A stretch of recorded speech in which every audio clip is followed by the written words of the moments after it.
เฮ้มาไปกิน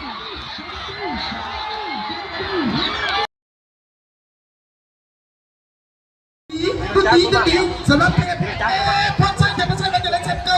เดิมหัวใจเศร้าพี่น้องสวัสดีครับมาได้หัวใจเศร้าแฟนสวัสดีครับว่าได้เทพพอใช่เรานำที่แดงเริ่มนำตีขึ้นมาตอนนี้เปิดไม่พายแบบบอลหลงบนเรือตอนนี้เริ่มใส่กันแบบกระจุยกระจายมาทีมประสานไปเลยไปใหญ่ไปถึงปลาเพี้ยเปิดตลาดมาปุ่มห้อยปุ่มปลาตอนนี้ตีแต่กระจุยกระจายเริ่มลุ้นจากขึ้นมาเทพพอใช่เจ้าของแชมป์เก่าจากสาอะไรหรือเปล่าตอนนี้คนนะสามีกำลังนำสีฟ้าเริ่มตีตื้นนำขึ้นมาเริ่มหัวเรือบอกเบิ่งบอกกระถึงตอนนี้เริ่มเสมอกันมาแล้วโอ้ยชมียกินแล้วอาเซอร์กันนันเทพกินแล้ว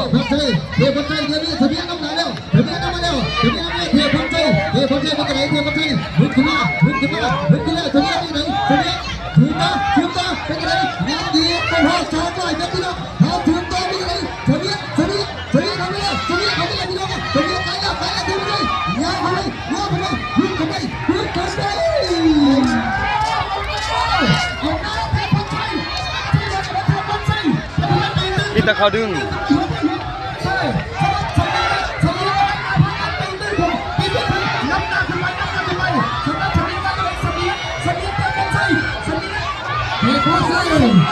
เขาดึงเอ้าเทพพรไส้ไหลเ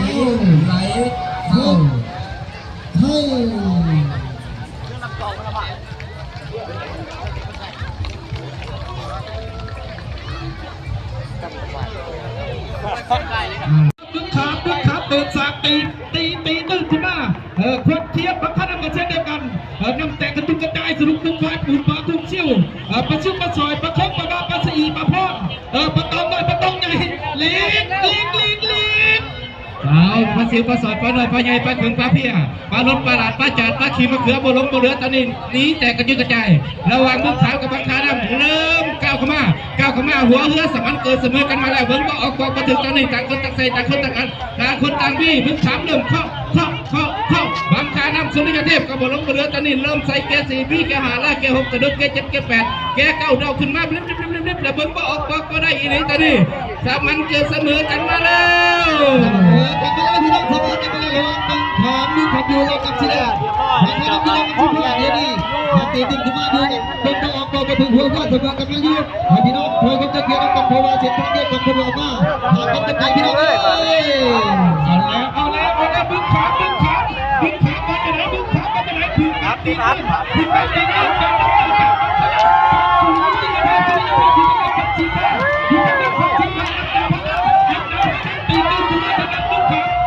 ดึงแล้ว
เดียวเลย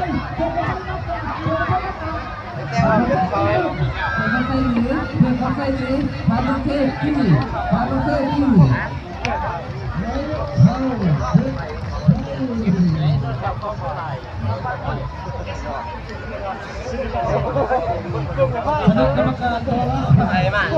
ตัดสินใจจากดินแดนไดโนเสาร์เป็นการพบเห็นเป็นการพบกันเห็นลงตก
สมีดีดังมาแล้วสมีดีดังมาแล้วจิตดีนนท์ประเทศนบตนี่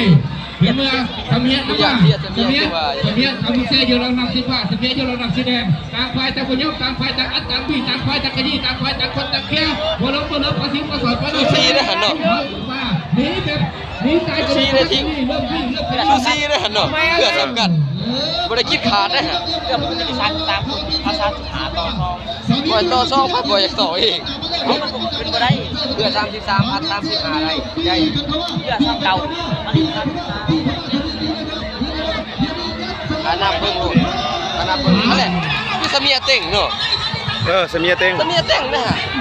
วันนั้นเทพไทยสมียเต็งนะฮะเนาะสมียเต็งหลายเติบสมียเต็งน่ะที่จะเผาก่อนได้สมียเบิดก่อนได้สมียนี่สิออนป้ายสมียที่ภาคได้เนาะอันนี้ทำมึงเซ่คอแล้วคอในที่สมียสมียอะไรทำมึงเซ่ใต้มาจากทำมึงเซ่อยู่เจ้าอะไรทำมึงเซ่อยู่อะไรทำมึงเซ่อยู่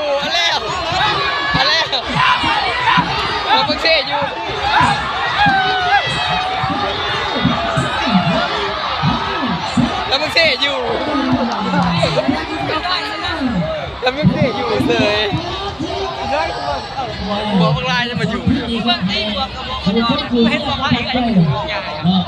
เอาหลังเองเลยบ่าย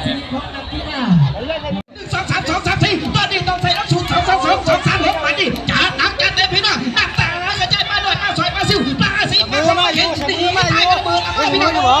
ยังสมูอยู่พี่น้องตอนนี้ดึงขาพยายามหนีว่าสุริยะเทพไล่ดีขึ้นมาแล้วนะสุริยะเทพไล่ดีขึ้นมาแล้วสุริยะเทพไล่ดีขึ้นมากันนี้รอดปลอดภัยได้บ่ตอนนี้มึงขามเริ่มหนีมึงขามเริ่มจี้มึงขามเริ่มหนีหายใจออกอะไรที่ว่าเพื่อนของเราตอนนี้อะไรนี่มันออกไปทางนี้ขึ้นมาคนนี้เพียรดีจี้สูสีดูดีสูสีกันอีกนี่แล้วดูอะไรเรื่องมึงขามมึงขามนี่เพียงแค่สุริยะปลอดภัยได้บ่มึงขามจะกัดข้าวแทงไอ้มึงมาเลยรู้อะไรพี่น้องเราดูดีแล้วสีแดงสุริยะเทพประเทศดีแล้วฮะเล็กน้อย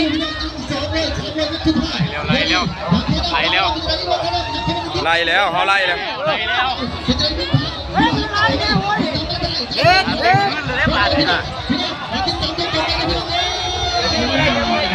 ดึงเร็วเขาหนีบ่ได้เขาก็หนีบ่ได้กันคอยไปมันหนีบ่ได้หรอก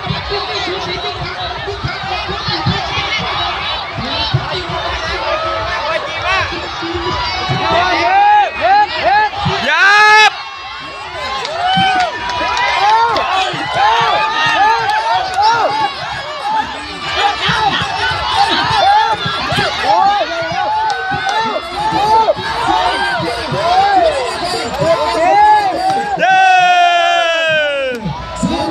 เนื้อ สวัสดีครับพี่น้องแม่ตัวผู้ให้เราผลไว้พี่น้องเฮ้ยพ่อเทพพ่อใช้ไปดิหัวใจสูงเลยเดี๋ยวมาดูว่าหัวถูกโกงพี่น้องโอ้ยหัวแตกพี่น้อง ใช่เอาคุยของเขาเนาะ เคาะแล้วเฮา ที่ค่ายนี่คือว่าที่ค่ายเขารวมค่าย ฮะ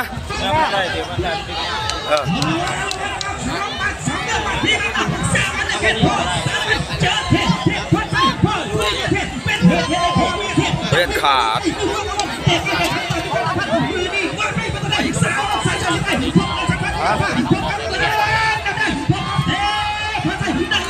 เขาเก็บมุ้งเก็บใจเลยเขา เอา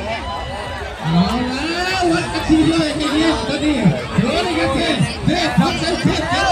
ทพมากันตัวนี้โดนเลยกันเทพคนไทยเราตีให้เส้นนี้เราตีให้เส้นนี้เราตีนี่เทพคนไทยผมดูแล้วกันทุกประการดูเลยกันเทพโอ้ยทุกประการผมแค่นี้ขอพันธุ์เทพคนไทยมันดีเลยกันมาไป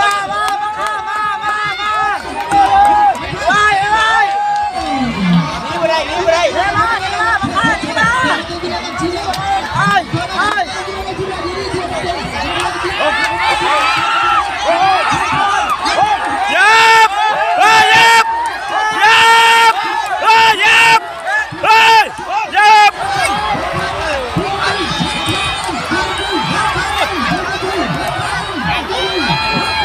โอ้ยนายเว้ย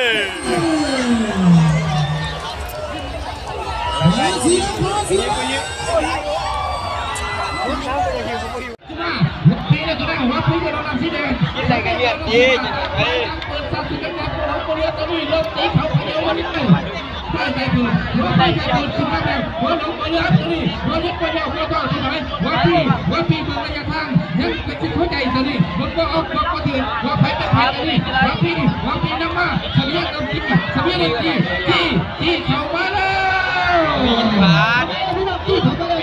ว่าบ่ได้เลยเฮายังบ่ทันเห็นภาพ เบิ่งเขาลิ้นเนี่ยที่มันกระต่างกันดึงอ่ะ ฮะแล้ว พ่ออีก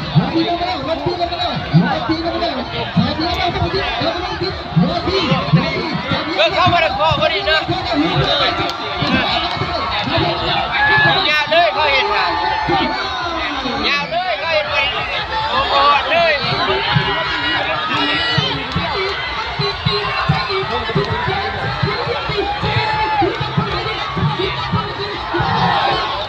ดึงเราอย่างเดียว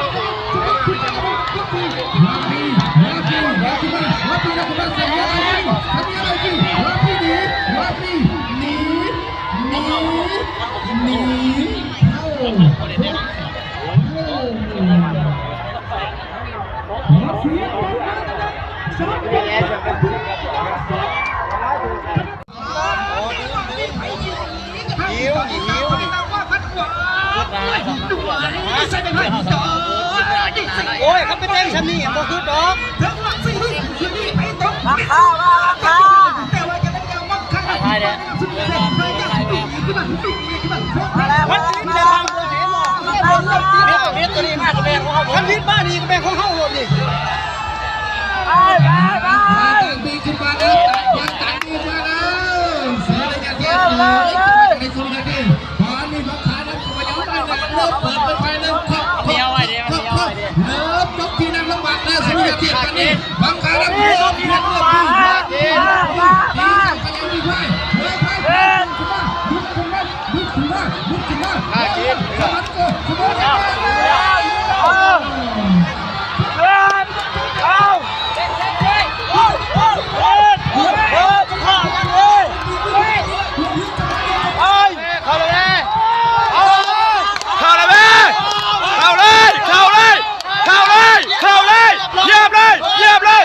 เยียบเลย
ชาวต้องเลย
จวดจักรวาลเลยพี่น้อง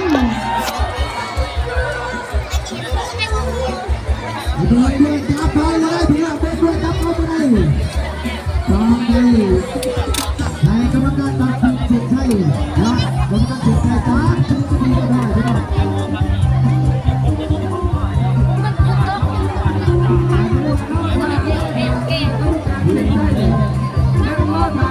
ใจว่าเพื่อทักเป็นเดิม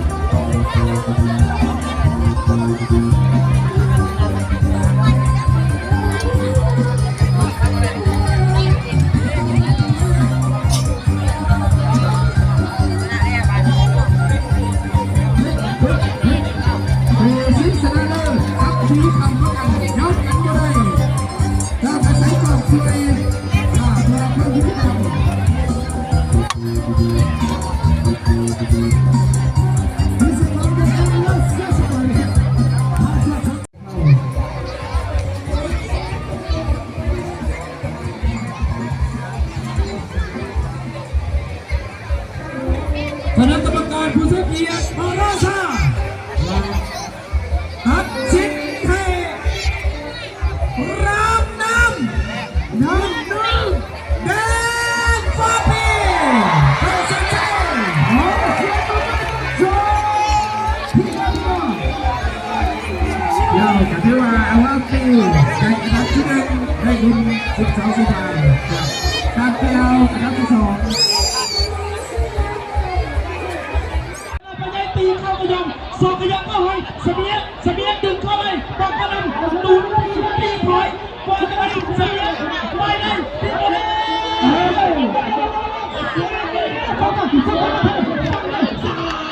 สุดมันสบายแหมตีจับหนักแต่บอลที่มาล้อมันเอาแต่จับพี่น้องดูในการที่มาสีบอลถูกไปต้องเกี่ยงสักทีต้องพี่น้องที่เราว่าตาดูพี่น้องบังคับเลยเพราะอะไรเสบียงนี่ว่าผู้ใจร้อนกันสนามนี่เสียกันแพ้กันเลยดูในร้อนกันเลยมาจับกันเลยบอกเลยพระเจ้าดูเสบียงนี่ถึงเป็นเพื่อนถึงเลยสนามกันเลยว่าจะตีเขาตีสปีดตีจนแล้วใส่สุดสีใส่ตอนนี้เกียร์สปีดจีนจะลงลำใส่แกสีพี่แกหักกระดาษเสียหักรถเจ๊เอาเจ้าขึ้นมาเดินแล้วเอาบ้างชายเบียร์ถ้าคนนี้จะลงมา15ถ้าใครนั่งอยู่ลงมา10เลยทักษีตัวนี้ทำข้อมาอยู่ใต้แขนตรงนั้นทางแขนตรงนี้ลงมาหัวทุกที่เบียร์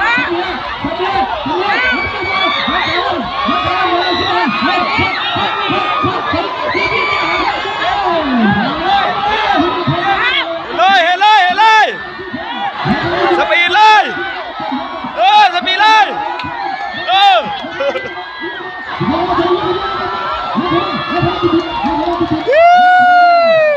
รับสามกระยามัน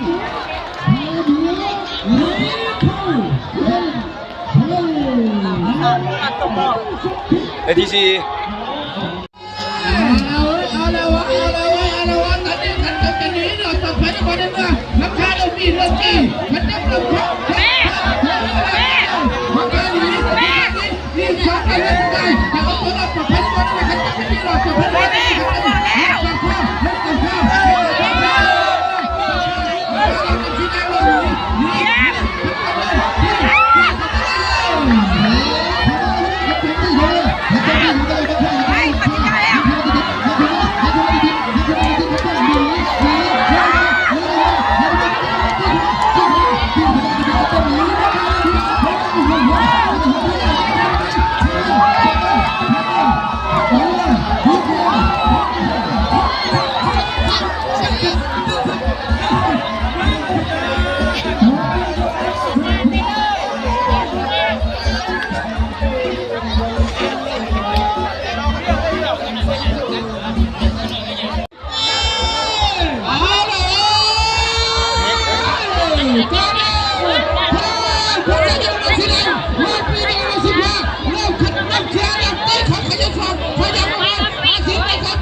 โอ้เทพมันไปกินแล้วเทพไปแล้ว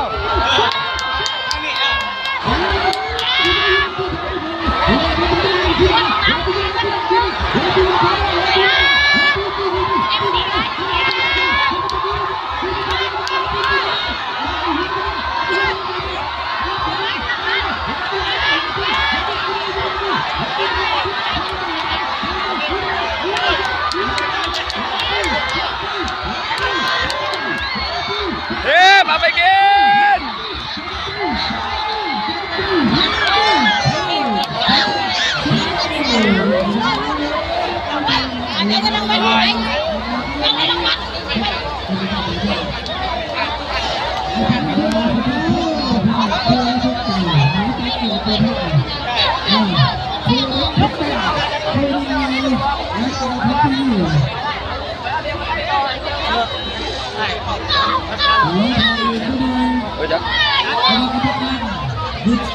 อย่าไปทำเองดิ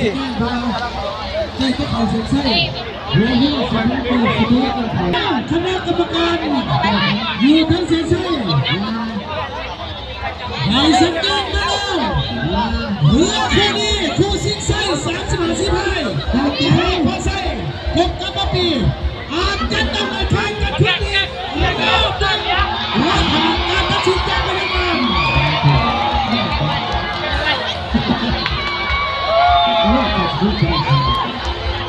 ถ่ายอีก5 นาทีต้องการและเป็นเอกสารมันระวังเทพพอใจดินแดนมนุษย์สาวพบกับมุนบาบีดินแดนเราเท้าสังดินแดนหอยหองเราทำพบจิตพบดาบุญป้าดาบุญคนสารวัตรนายผู้ชนะกำลังการตัดสินมาแล้ว